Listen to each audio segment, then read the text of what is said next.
Welcome and good morning. Glad to have you back at the channel. Today's video is going to be an update on my Chinese diesel heater and the modifications I've done to it and why. I made that video about a year ago, and since then a few things have changed. If you notice, I've got this thing sitting on its side. The exhaust is here, my inlet is here, fuel line is here, and these pieces of white metal are called Unistrut, U-N-I-S-T-R-U-T. They're used in industrial applications. The electricians use them all over the place for mounting their electrical boxes.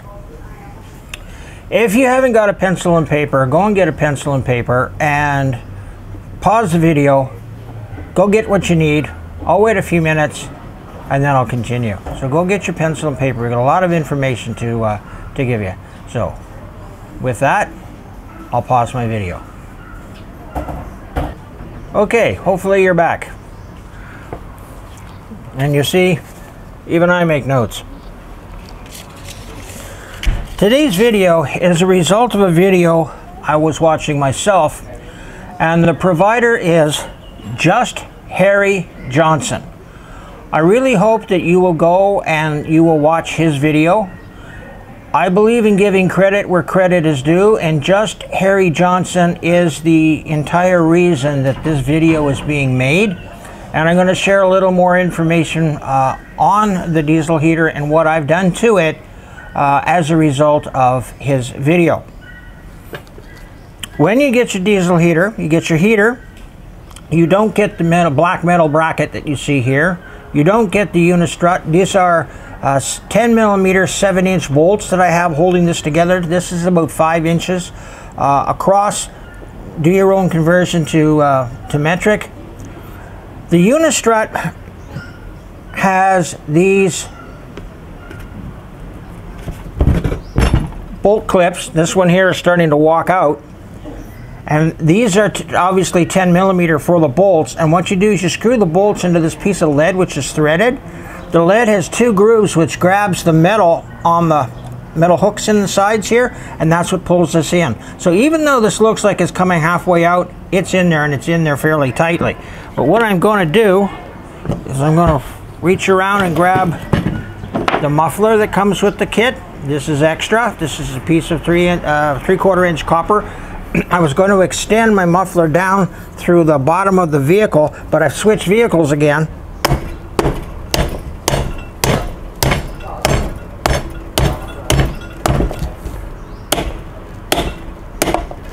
There, now it's not going anywhere. Your exhaust comes out of this end. The fresh air going into your cab comes into this end. I'm going to leave this sitting like this. The pump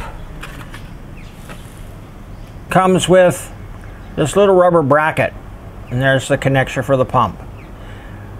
People will tell you that this is a pulse pump. If you watch any of the movies from the Second World War, the V1 buzz bombs, you hear them come over, blop, blop, blop, blop, blop, as those things are flying. This does the same thing. It's a pulse, just like that diesel engine that does the same thing. It pulses, pop, pop, pop, pop, pop. The fuel line from the tank to this pump can be a bigger size. But from the discharge end, this end of the pump, to the heater, you've got to use the original lines that they send you, and it has to be very small because you need those pulses. At the same time, this is pumping the fuel line, which I don't have here. My tank is buried inside in my box.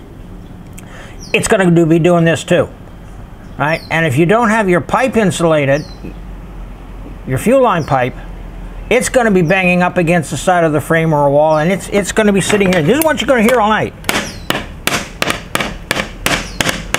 Every time that pump pulses, every time that pump... Now, this is just a few minutes. You want to listen to that for 12 hours? That's why people go nuts when they talk about these pumps. So what I'm doing is I'm taking my line, I'm running my line inside 2 other pieces of plastic so I don't hear it at all. My original video, I showed you the exhaust pipe. This is the exhaust pipe you get. And I've wrapped my copper. I started off with 6 millimeters of 6 mil copper pipe. That's this stuff. And I ended up with 14 inches. This end hooks onto my heater like so, and it hangs down. When you get your heater, and what I'd like you to do is go to John MC 47 on YouTube. He has a whole 16-part series on these heaters. He's the guru. Watch his series. A lot of your questions will be answered, and he's very good and very knowledgeable on here. He actually takes them apart. He tests them. The information you'll get from this man is just phenomenal. So much so that before I ordered my pump, I ordered the parts of this bag. As you can see, it's quite full. There's over $200 worth of parts in here. Extra pumps, extra gaskets.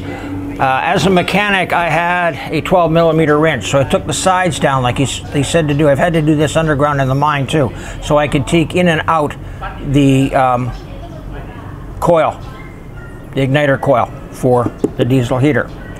While I'm on the same topic, I'm going to take my pump, wherever I put it, right here. Here is the fuel filter. You always have a fuel filter. So the fuel filter goes before the pump. I can have whatever size line I need to there. The fuel filter, this is going to bolt on like this. This is the same size fuel line that you need coming out. You don't want to charge your pump by turning the pump on. The pump is lubricated with the oils in the diesel fuel. This is bone dry. So when you're going to start this is going to rub up and down hundreds and hundreds and hundreds of times, about 2,000 times before it fills up just your fuel filter. Never mind filling up this and the rest of your line. So what I went out and I bought this little squeeze ball. Now, any of you that have boats that have engines, you'll see this on your fuel tanks. The same sort of ball. You just,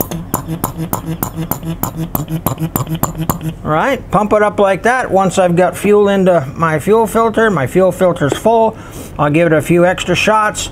I don't know if I can push fuel through the pump with this, but once I get fuel to here, I know that I'm going to have enough fuel coming in my line to lubricate my pump, so I won't destroy my pump. If you try to fuel this dead dry from your tank, you'll probably destroy your pump. All right, so please be aware of that. The other thing is this box. This box is a box from an O-ring kit, and in the bottom, this blue thing, and on the sides is 1-inch styrofoam insulation. I am quite literally going to bolt this to the side of my area where I'm mounting my pump. I'm going to bolt my pump into that with yay bolt. Going to bolt this in. Got a hole drilled in the side. I can suck out my fuel. And now this is going to be sitting on styrofoam, and I'm not going to hear it going bam, bam, bam, bam, bam, bam, bam all night long. Because my diesel heater is mounted directly under my bed. The other thing I want to tell you about that's critical, in my opinion, is going by this stuff. Now, I'm going to walk a little closer to, no I won't. This is Loctite 567. Don't use Teflon paste. I spent 31 years in a mine. I put together lots of water lines, lots of air lines. Teflon tape has to be wrapped a certain way. Wrap it backwards, it leaks. Wrap it frontwards, it might leak. But this stuff on, it never leaks. This is a paste. You can put it on any old way you want. What I do is I usually glop a little bit on the inside of wherever the bottom threads or whatever I'm threading into, and on the back end of where it's going to end up, and just run the whole thing up. Then I take a nice rag at the end and I make a nice clean surface once I've got the thing tight. Once this sets up and sets, it's almost like cement. It's a royal pain in the ass to undo something you put together with Loctite. But how much more is it going to cost you to fix the damage from a water leak than spending a few extra dollars and buying a tube of this. Buy a couple. One is none and two is one. So buy a couple of these, you're never going to go wrong. And no, I'm not affiliated with anybody. I just know from 35 years experience, you use this and you throw the Teflon tape away. Now, to get back to where we're at. When you get your Chinese diesel heater, this is what it gives you for an airline. It's corrugated. When you have air, as I said before, moving through a corrugated line, it's going to tumble and roll. If you've ever been to the airport, you see the wing of the plane, they've got this little piece of metal that sticks out like this. Kind of looks funny. What the heck's that for? That's to break the vortex. As the aircraft is going through the air, you're getting a turbulence. And what that wing does at the back is it breaks it up. Otherwise, the turbulence gets up underneath the wing and it disrupts the airflow. This is junk. If you listen to John Mac or John MC47, please check out his videos. He'll tell you go get another airline. This is my replacement airline. It is a smooth bore plastic hose. I have absolutely no corrugations, no bumps for the thing to go through. All right, so the airflow through here will be smooth. Again, this is a simple air filter off of eBay. I bought 3. Some blue and white filter cloths so that the filtered air going into my heater is going to be filtered. It'll knock out most of the dust before it goes in here. Because any air here is going to go into my burner, and if I'm plugging up my burner, I'm going to burn wrong. We don't want that. The other thing I need to tell you about is the hose they give you that goes on this end. Again, a corrugated cardboard hose. Got a little bit of aluminum in here. It is stretchy, but it's cardboard, and again, you're going to get turbulence. We can't really do a whole lot about that. So, what I did when I realized I needed more tube, as I went and I bought this. This comes from the same pieces, the same part company I bought all my parts from. This is a stretch aluminum tube. Yes, it is corrugated. This is a 4-inch diameter or 90mm tube. I know that because I screwed up. I was trying to get something that went with this elbow. Again, when I ordered this, I ordered the wrong one. I ordered a 50. I should have got a 70.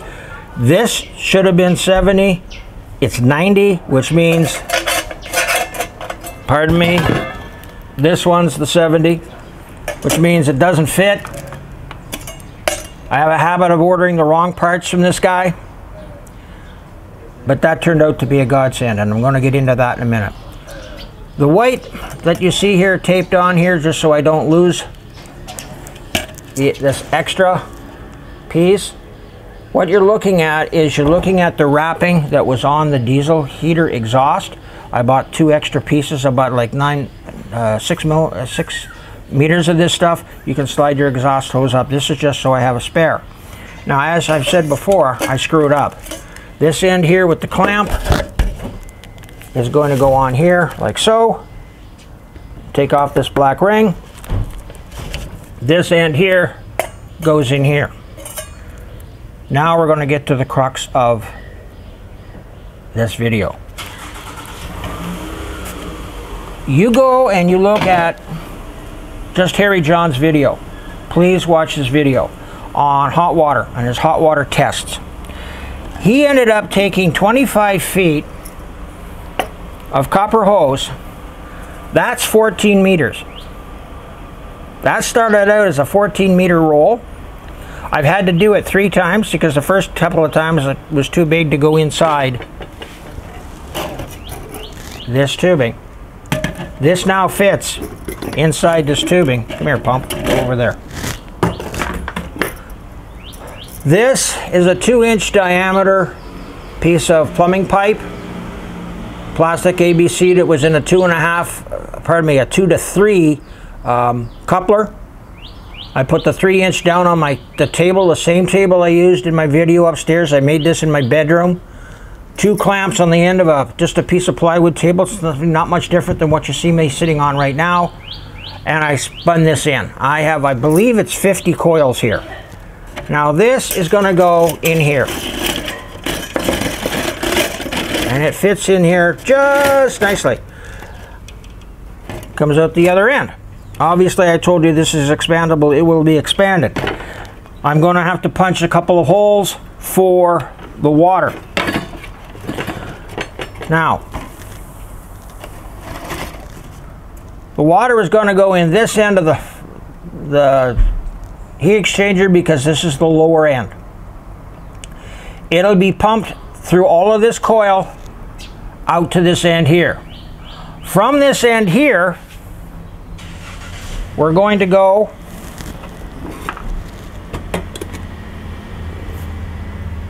and we're going to connect to the bottom of my exhaust pipe.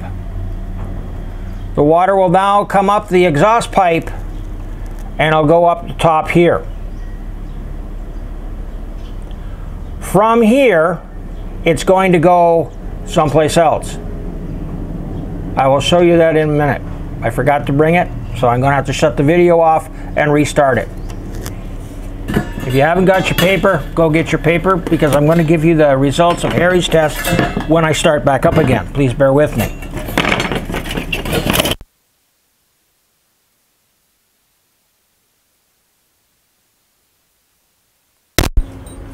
Okay, welcome back.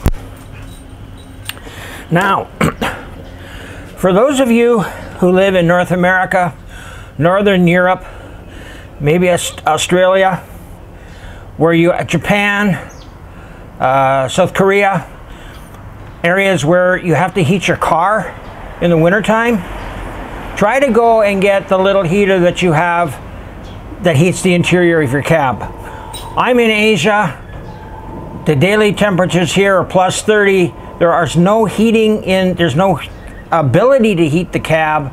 There's no ability to defrost windows. And that's why I can't bring a vehicle from here back to North America when I go back to Canada. But what I did bring with me is this. Once I can get all the hoses out of the way. This is a transmission oil cooler. If I had the ability to get the little heater that would run off the water hose that goes in your car, I would be using that. But this is what I've got. This is what I'm going to work with. The water coming out of the diesel heater, the top pipe, will go through a hose, a metal hose that's going to connect to a valve and a T. The T is going to be set up so that I can shut off the heat if it gets too much. This is going to be mounted where my bed is. And what's going to happen is the water is going to come up. As I say, I want it to come up, hit a valve. Actually, it's going to come up, hit the T, and then hit another valve. The second valve will connect to this. If I'm too hot in my bedroom, I shut off the line going into here. I shut off the water coming into here. Meanwhile, the water will come up, go through the other valve, down the T, and then back down to the drain in my tank. Now, the numbers that I'm going to give you, he being that's just Harry Johnson. Harry's video is using 5 liters of water. Now, if you're an American, that's 1.3 gallons. So we're not heating up a whole lot of water with his test. His water started out at 11 degrees, which is about 41, 42 degrees Fahrenheit. Again, do your own calculations. 68 in Fahrenheit is 20 Celsius. Now, his tests, running what he did, and he ran three different tests, which is why I want you to watch this video. My video is made from the results of the third test. At the end of this valve here, I've got a fitting which you may or may not be able to see. I don't know if the camera can pick it up, but it's a 1/4 inch to 1/8 compression fitting. The metal will come into here. This line I've got threaded into here just so I don't lose it, but this line has to go to a T. The T will go to the drain, and another valve like this will sit up here somewhere to be what regulates my heat for my room. Because these are ball valves, I can throttle with them, meaning I can leave the one at the T partially open if I need to. I can partially close the one up by my bed if I'm too hot. If I want to make sure I have a little bit of heat, not a whole lot, I can throttle both of these valves independently. I can actually put more water going there than I have coming here and not shut the whole system off completely. That's why I don't want a valve that's on and off. Ball valves are good for throttling, and so are gate valves. Gate valves are the one you twist. I just like the ball valves. They take up less room. And when you're building an overland rig, room is a big major problem. All right, so have you got your paper? Harry running just the diesel heater, just the exhaust line, in 15 minutes raised the water temperature in his pail. And what he has is he has a plastic bucket, plastic rectangular container with a water pump in it. That water pump is pumping out, and obviously it's circulating. In 15 minutes, he raised his water temperature 28 degrees Celsius. That's not to 28 degrees, that's up 28 degrees. So we've gone from 11 to 39 in 28 minutes. Please remember, we're only talking about 5 liters of water. His original plan was, can I make enough hot water to shower with? Can I make enough hot water to have like a sponge bath? Can I make enough hot water to do dishes? I boil water, even here, I boil water to do dishes because there's no hot water tanks here. Well, the water you get out of the tap, that's what everybody washes their dishes with. I boil mine, and then I wash my dishes. All right? When he put the coil in, and he ran the coil, in 20 minutes, pardon me, in 40 minutes, he raised his water temperature 20 degrees. In other words, he went from 11 to 31 Celsius. 40, by the way, for the Americans, 40 Celsius is 104 Fahrenheit. All right, so for the Americans in the group, you'll do your own calculations to metric. I'm not going to do it for you, because if I do, you don't learn anything. In 60 minutes, he raised that 40 degrees. So the water is over 104 degrees Fahrenheit. We're getting to the point where we're ready to scold you already. In 2 hours, he raised it 60 degrees. So in other words, the water is 71 degrees Fahrenheit, or pardon me, Celsius. That's very, very, very, very hot. Now remember, he's only talking about 1.3 gallons, 5 liters. My water tank, and the reason that I'm doing this is not to design a system to shower with. I have another system for that. I actually have 2. I'm running water and trying to heat water because I have a 55-gallon water tank, and I don't want my water tanks to freeze. I spent 34 years north of the 55th parallel in northern Manitoba, Canada. I've had my fair share of frozen water lines. In trailers, in houses, at work, fuel lines freeze up.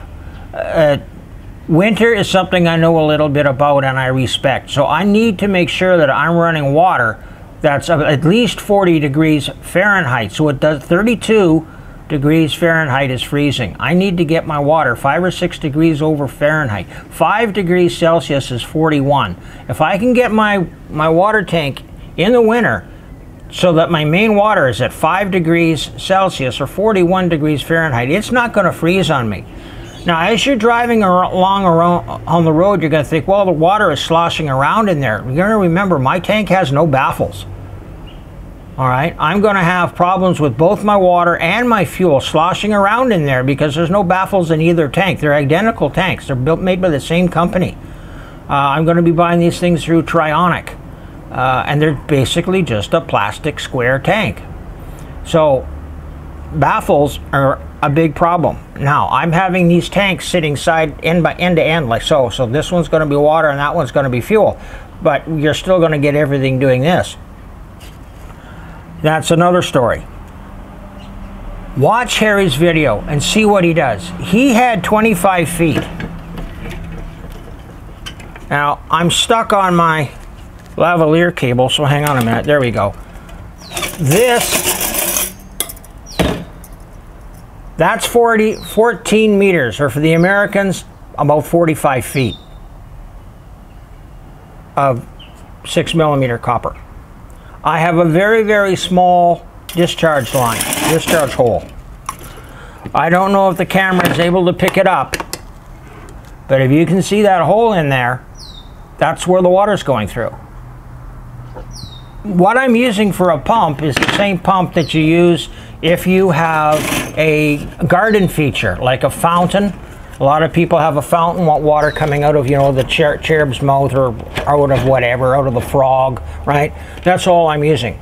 Now, the flow on this is about 12 gallons a minute. It's really slow.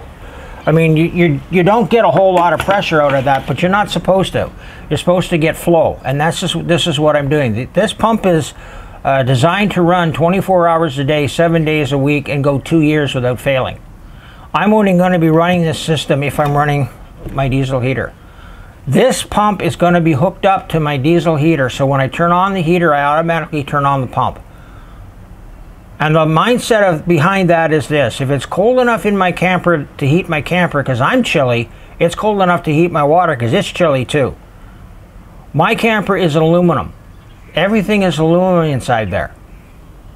My water tanks and fuel tanks are sitting on a 1/4-inch aluminum plate. The 1/4-inch aluminum plate is attached to the frame of my truck, and I have a 1/2-inch piece of styro underneath those tanks. That's all I've got for insulation. They're not insulated on the sides, they're not insulated on the top. I could maybe insulate on the top, but because my space is so tight and I've got to jam in so much into what I call my tanks area, space is critical. These tanks are 40 inches long, 20 inches wide, and 16 inches high. I can't set them on the sides. I am buying tanks that have no bungs in them, so I can put the tanks the way I want them and plumb them the way I need them to go. The space that they're going into is only 44 inches high. Sitting on top of one of my water tanks is not only my diesel heater, but is a 7,000 watt genset. Why am I taking such a big genset? Because I already own it. A lot of the stuff in my build, you'll find a lot of people will think I'm nuts for using what I'm doing. If I was starting out with absolutely nothing except a big bank account, I would be doing things totally different in certain areas. I wouldn't be carrying a great big huge generator. I'd be carrying a smaller little Honda because that's what I need. I don't need the big 7,000. But that thing's brand new. It's sitting in a box. It's worth 500 bucks. I've never run it. Why the heck do I want to go out and spend another couple of $500, $600, $800, $900, $1,000 on a smaller genset when I already own a brand new one I've never put a drop of gasoline into? And the same thing goes with my air compressor. I would much rather have an Extreme Air Magnum because I can mount that on the frame rails. And if it gets wet, so what? It's waterproof. But I'm not spending $750 US on a brand new air compressor when I already have an air compressor that comes with a tank. It's a 26 gallon tank. It's a great big monster of a thing, weighs over 100 pounds. But I already own it, and it, like the genset, is brand new in a box, costs around 500 bucks, and I've never even put an electrical cord, never even opened the box, never even looked at it, and I've had it for years. A Extreme Air Magnum is like this, not much bigger than the diesel heater you're looking at. Well, this other thing is a monstrosity that sits in the corner of your garage. It's built for a house because I was building my dream home. And then when my life turned around, I'm now doing things, I'm using what I have to keep my build costs down. Alright, so if you're watching my videos and you think, what is this idiot doing? Well, this idiot is trying to use what he already has instead of spending more money on buying brand new gear when he already has brand new gear. This unistrut was supposed to be holding up the water system that I had to build for my dream house. Well, we're not building the dream house, so I've got the pumps, I've got the filters, I've got all the valving, I've got everything to build that I've already got. So let's put it back in this new truck and get some use out of it. This is where I'm going. So I decided I was going to throw that in just to let you people know what's going on. So if you see things that are kind of weird and don't really, that doesn't make sense, why is he doing this? A lot of the times I'm using what I already have. And while I'm on that topic, I want to tell you about something that everybody gets wrong. This is duct tape. It is a metal back, it's a metal front, like an aluminum tape with a sticky underside, and you peel back a piece of paper. You peel back that cardboard-like paper, and there's a gum surface underneath here. This is used in the heating and cooling business for sealing up the joints. When they push the ducts together, there's a metal clamp that joins A to B, and then they go around that with duct tape and probably 2 or 3 wraps on either side to make sure it doesn't leak. This is duct tape. It comes from the heating and cooling industry. Everybody and his dog calls this duct tape. If you can read the writing, because I'm looking at a screen and I can't see it, it actually says duct tape. It's not duct tape. This is your good old fabric tape with a gummy side that sticks to everything, and we all call this duct tape. But it isn't duct tape. This is duct tape. Alright? This is better than this. This is cheaper than this. This makes a mess. This does it right. So if you're going to be sealing up anything, like the joints that I have to make here, don't use the duct tape because it's not going to hold. It's not designed for that. It can't take the heat. That's what this was made for. I've got 3 or 4 rolls of this. So what I'm going to end up doing,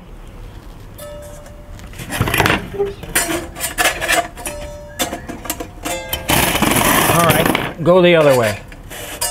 One of these ways fits, trust me. When I put this together like that, and I get it in there, because right now it wants to be a pain in the butt, but it actually does go if you talk to it really nicely and you're lucky. I got part of it in.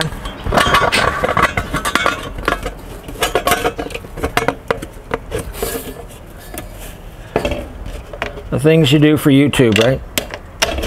There you go. So, when that joint is made and it's in its final position, I'll wrap that joint with this.